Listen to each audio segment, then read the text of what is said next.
Eu sempre tive uma paixão por línguas e por palavras. Quando era criança, eu queria ser escritora. E eu acho que a tradução acabou sendo o meu caminho de juntar a minha paixão por palavras e essa paixão de querer passar para as pessoas da minha terra natal informações sobre a minha segunda terra, a terra que acabou sendo, depois de 23 anos lá, a terra do meu coração. E aqui nossa Amazônia. Nosso pedaço de natureza aqui, de Madison, a gente ainda tem esses espaços verdes, né? A gente tem esses lagos. Precisamos cuidar muito melhor deles.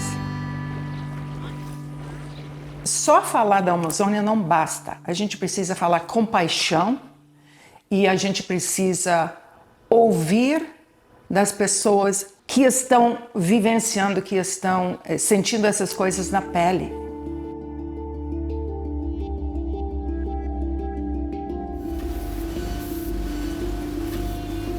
Nos Estados Unidos, e essa estatística é verdade já há uns 20, 30 anos, é muito citada, é os 3%.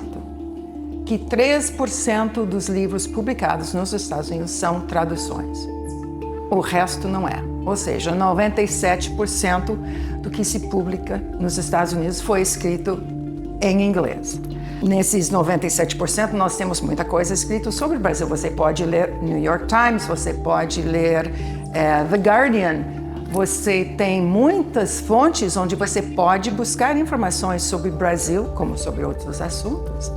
Agora, então, por que a gente precisa da literatura ou dos contos ou das peças jornalísticas traduzidas, né?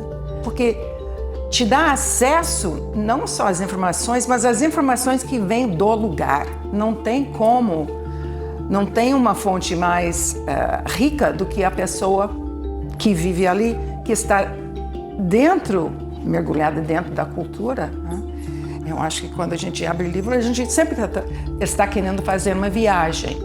Mas abrir um livro traduzido pode e deve acrescentar, eu acho, mais uma camada, onde você entra em contato com o mundo não só diferente. Por exemplo, você é um americano do interior, você lê alguma coisa sobre Nova York, obviamente você está conhecendo um mundo um pouco diferente, mas não é tão diferente quanto ir para a Amazônia, né?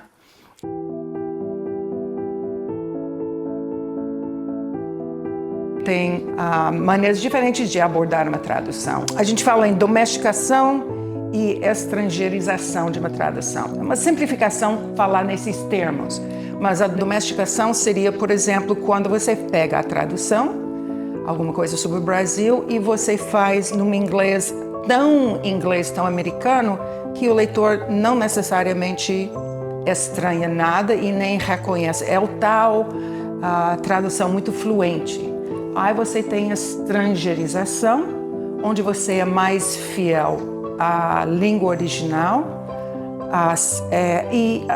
mais fiel e você talvez incorra em mais transgressões da língua alva. Eu acho que tradutor precisa ser humilde, porque a linguagem é uma coisa muito complexa. A gente, assim, numa conversa entre duas pessoas numa mesa do bar, quantas vezes a gente não pede, peraí, mas você quis dizer isso? Então, a comunicação sempre tem erro, né? O tradutor precisa estar atento a isso sempre.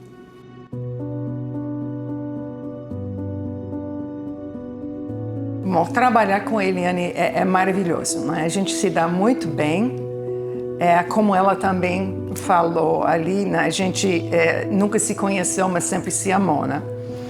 Eu acho porque, em parte, nós duas somos toques, né?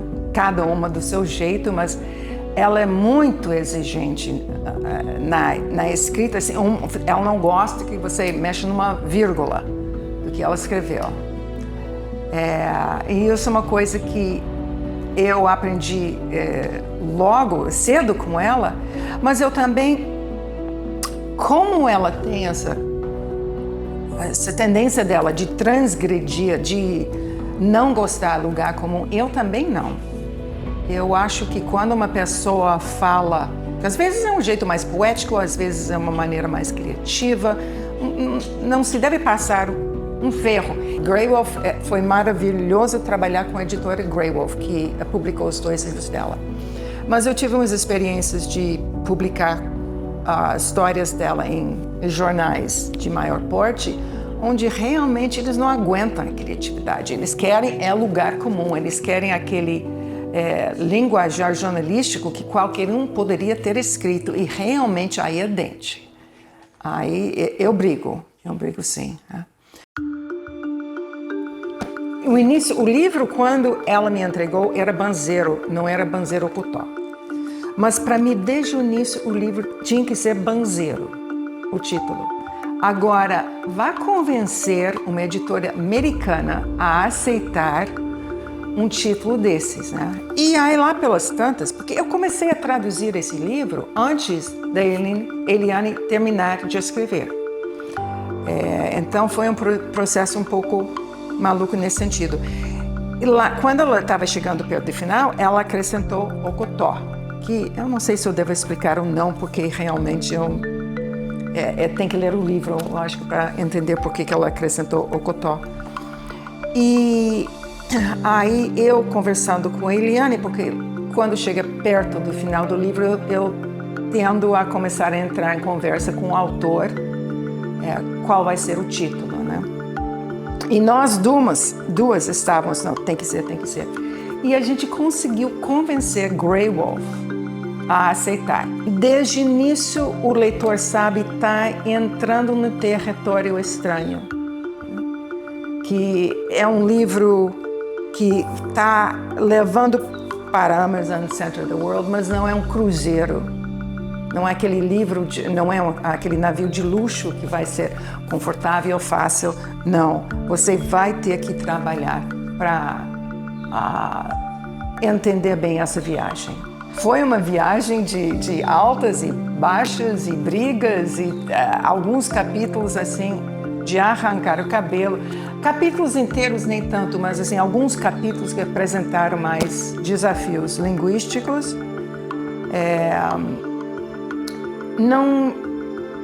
Alguns capítulos bem difíceis, daquele tipo que, não, você tem que parar de chorar de vez em quando. As crianças de Altamira, também o capítulo sobre a chacina na penitenciária. Eliane contando desse momento onde a mãe está vendo uma massa de corpos e ela não sabe se o filho dela morreu queimado, se ele foi decapitado. E a maneira que Eliane conta isso é tão pungente.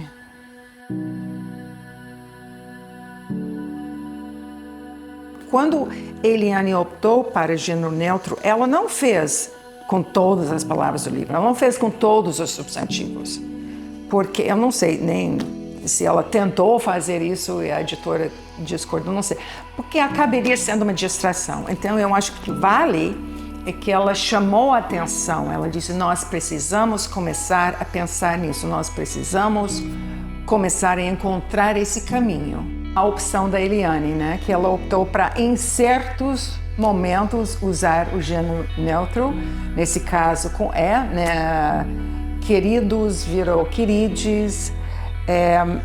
Agora, o desafio maior em inglês é que isso desaparece de boa forma, porque inglês é uma língua sem gênero, então, para nós, humanos, é human, não é? Humanos.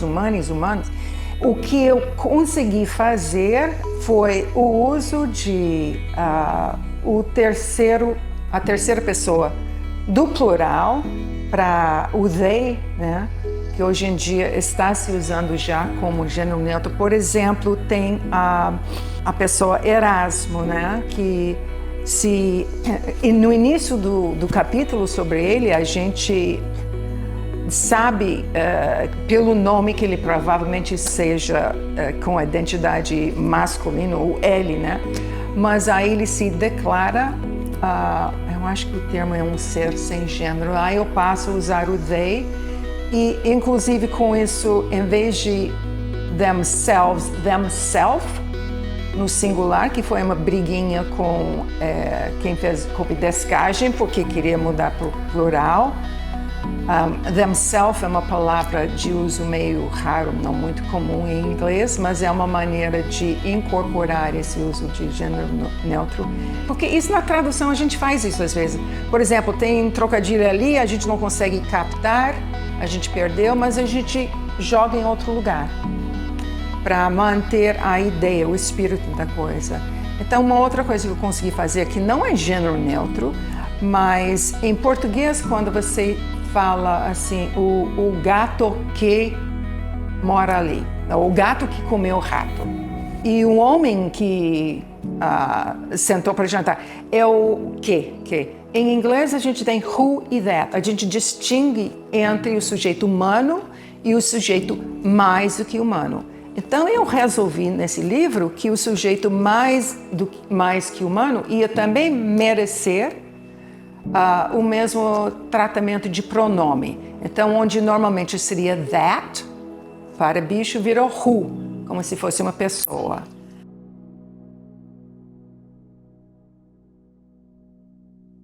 Eu acho que, desde que eu comecei a tradução, eu enxergo a minha relação com os seres, os mais que humanos, né, de forma diferente. Eu olho, por exemplo, a casa onde eu moro é nos subúrbios, no sentido americano, né? E o outro, teve um urso solto.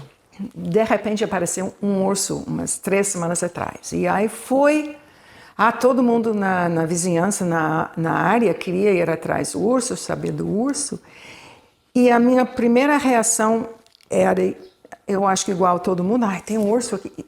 Mas aí veio uma outra percepção que é, mas peraí, nós estamos no lugar desse urso. Que mundo é esse onde o fato de ter um bicho, um urso, aqui na nossa presença, causa tanto espanto e medo? Não, nós que estamos no lugar deles. Por isso que eu digo, não é só a Amazônia, mas a relação que o ser humano vive hoje em dia, nós vivemos muito longe. Nós achamos aqui, a natureza lá. E até a gente conseguir desfazer essa falsa fronteira e entender que nós somos integralmente natureza, nós estamos perdidos.